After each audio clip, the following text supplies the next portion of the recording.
Greetings. It's Monday, May the 19th, 2025. I'm Thomas Caldwell of the Aurelian Column, and this is the Monday Morning Report. Joe Biden has cancer, pancreatic cancer and bone cancer. That's why it's spread to his bones. That's what that really means. This is not really surprising, but what is surprising is the timing of all this. It's hard to believe that when a president of the United States is regularly examined by doctors, they wouldn't have picked this up earlier, especially if it's gone to the bones. Might have been one of those types of cancers that moves quickly, but there you have it. Now, for want of people saying, we hope you get better, this or that, the man is almost certainly not going to live past the end of this year.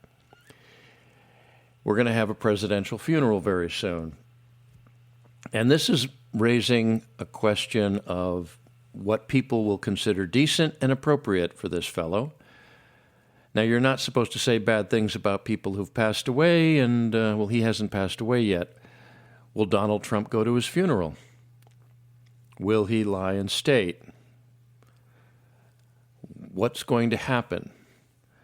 The man has been very polarizing, and, if he was much younger, he'd probably be considered a target for a lot of federal investigating. But this guy is passing away, and, that's the way it is. People should show a little bit of decency, but at the same time, one must think about what the guy's done. It's also going to be the food and the fodder for conspiracy theorists. And they do exist. I know that's a made-up term by the CIA way back when, but it does apply to some things. It's also going to put a real scrutiny on all of those letters of pardon that came out just before he left office a few months ago. And nobody with a reasonable level of intelligence is going to believe that he had anything to do with that, at least at a deep thinking level. The man's already gone. He's on his way to his final resting place. It's going to take a while, but there's going to be a lot of politics over this. And what Donald Trump chooses to do is going to set the tone for quite a while in this country. He's still blaming things on the Biden administration. Yeah, I know, there's a lot there, but most people aren't really interested in that after a while, Mr. President. They want to see things change. We'll see how this goes. I know that he and his wife sent out condolences, or I shouldn't say condolences, they sent out get well wishes. That's not going to happen. Anybody who knows about this sort of cancer knows that. Mr. Biden's final legacy could just be a very divided United States that could become even more divided with his passing. Anyway, cancer's a bad way to go. Bone cancer especially. I've known people that have had to suffer that, and, you do have to wish him the best as a human being. Now, Romanian elections.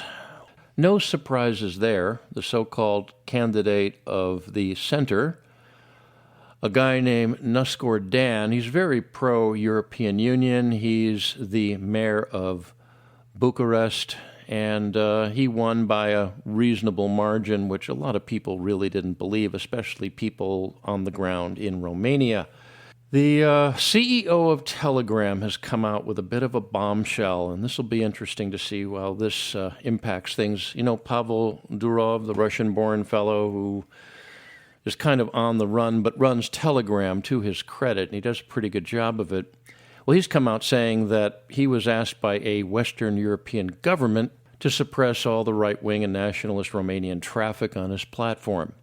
He says he refused to do this, and I tend to believe that. The country in question that is thought to have approached him was France, the French president, the guy who married whatever. Well, they're denying it, of course, which you'd expect. Now, the reason this is an issue is because of the European government's approach to Telegram, It's almost certainly they approached other social media platforms and otherwise tried to throw the election. The election is thought to have been thrown. I know people on the ground there, and they told me that there were projections almost immediately after the polls were closed.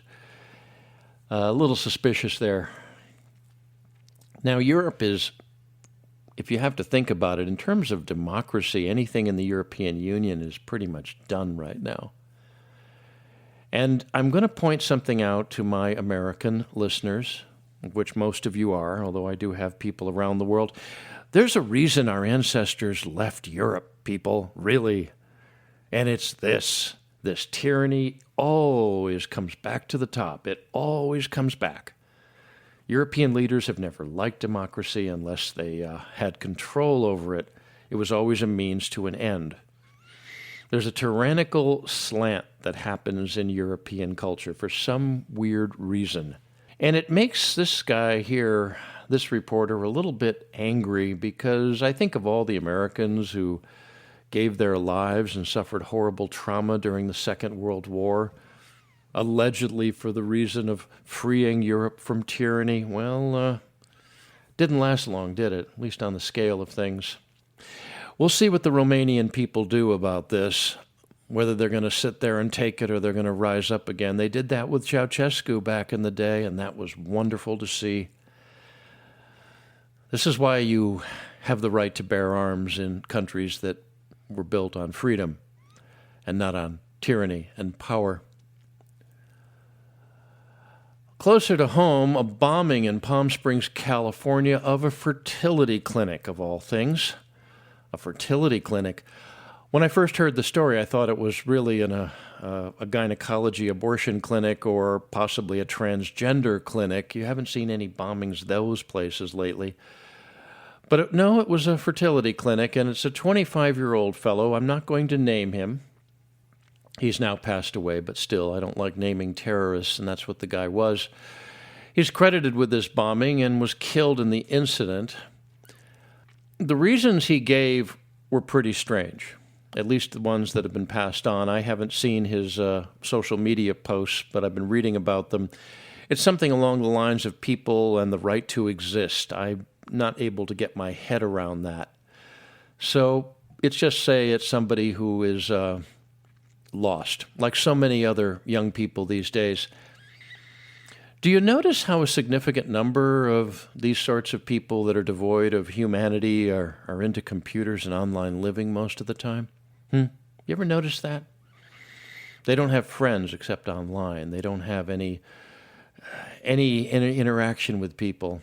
When I looked at this guy's photograph, it scared me a bit because it looked like something seemed to be missing from his soul. I can't put anything else on it like that. I can't put my fingers on it. But I think we're going to see more and more of these people who are so into their heads and devoid from humanity that they're going to be causing more trouble. And you would hope that law enforcement could pick out these people. Again, this is one of those guys that was not on the radar, which is a mantra in our times. Let's hope that things don't get that crazy, even though more than likely they will. And speaking of divorced from reality, the new Pope, Pope Leo, the American Peruvian, by the way, he's actually very much tied to Peru. So Americans, you can't take full credit for the guy. Well, he's come out to say something shocking, that marriage is between a man and a woman. Wow. What's amazing is that's news. Now, those who are outraged at that policy, which has been part of humanity for maybe 500,000 years, they're very upset about this. Most of them tend to be non-Catholics, you know that? You know, people that really don't go to church and don't believe in that faith, but they're offended by this for some reason. Oh, my goodness. Well, I expect you'll be seeing protests in some places, people protesting outside Vatican embassies and maybe some churches that, whatever they're going to protest, with the usual rainbow flag and other stuff. But I do find it funny how this LGBT whatever community, that people in there don't regularly protest outside the embassies of strictly Muslim nations, places where their kind are regularly brutalized, tortured, and killed. No protests there. Nobody's flying to these countries to show their offense, do they? Any ideas as to why that is? Didn't think so. Now, over the past week, there's also been a big brouhaha over former FBI Director James Comey and the meaning of 8647. I'm sure you've heard of this. Put a graphic out which allegedly meant that he wanted to see President Trump assassinated. I think that is a big stretch, and I think that he probably didn't know what it meant, and that's coming out now. I do not believe that the guy would be that stupid or that crazy. I don't like him. I think his FBI was an abomination when he was at the head of it.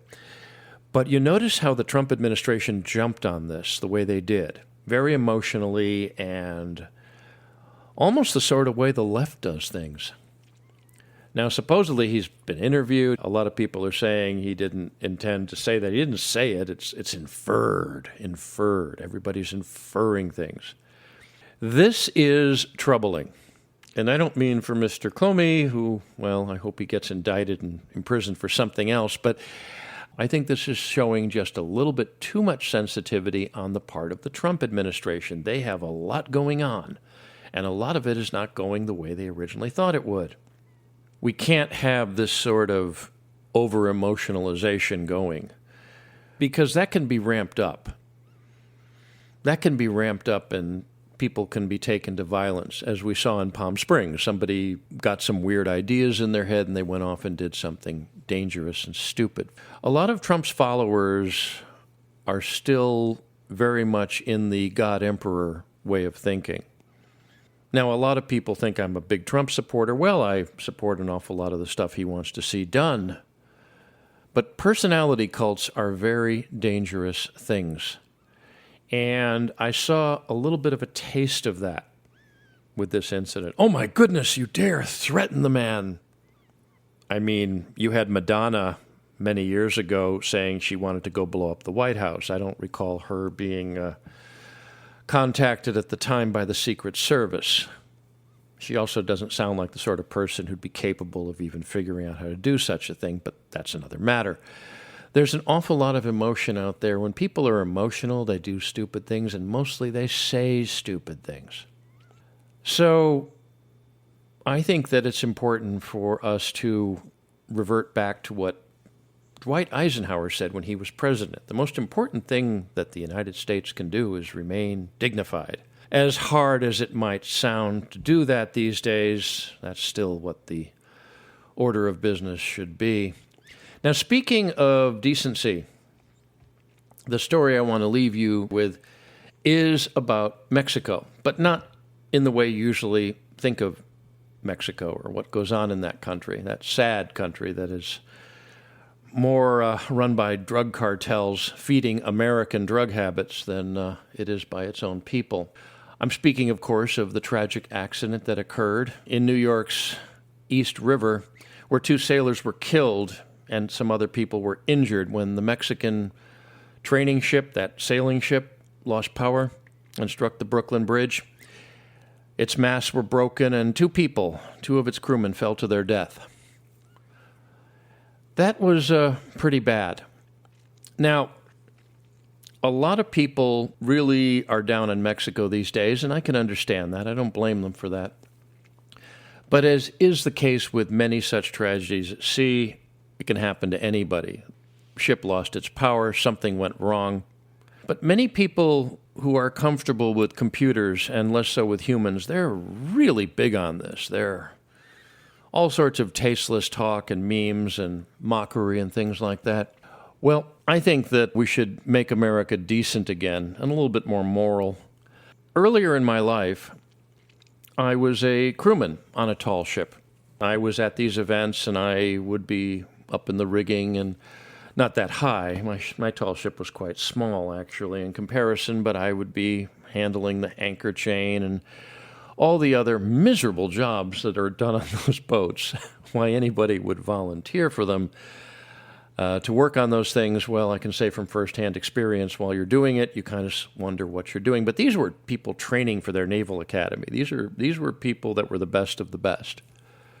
And I got to meet them from several countries. I actually went out drinking with a bunch of Russians on their training ship many years earlier, and all I can say is don't go drinking with Russian sailors if you are not up to their level of, shall we say, consumption.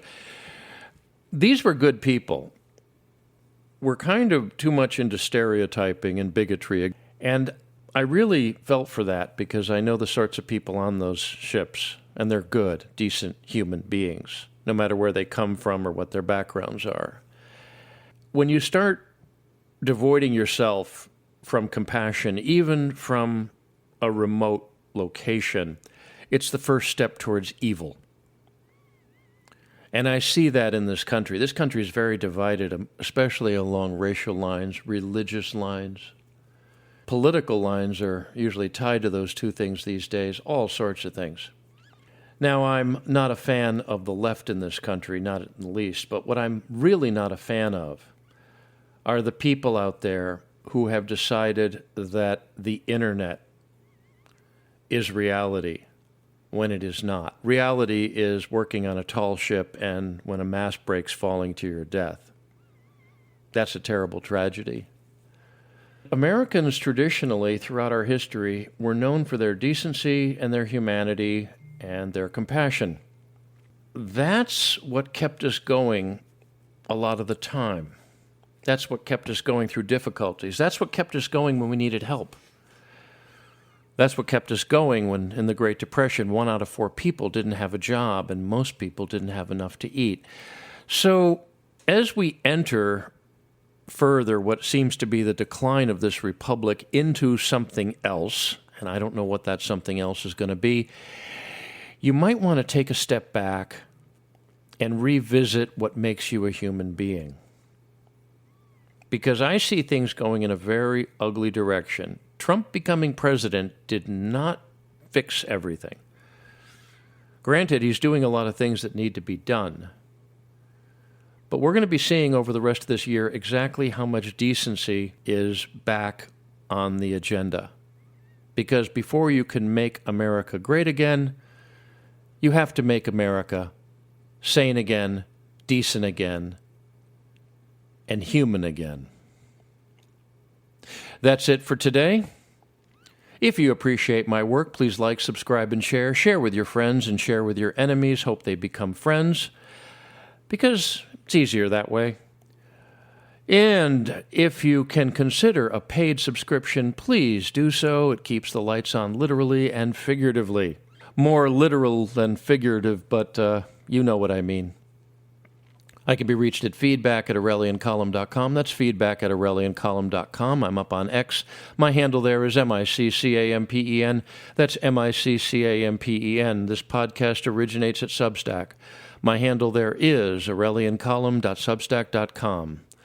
Until we meet again, be good, be safe, be vigilant, and remember, clown world and the deep state must be destroyed. Really. Good day.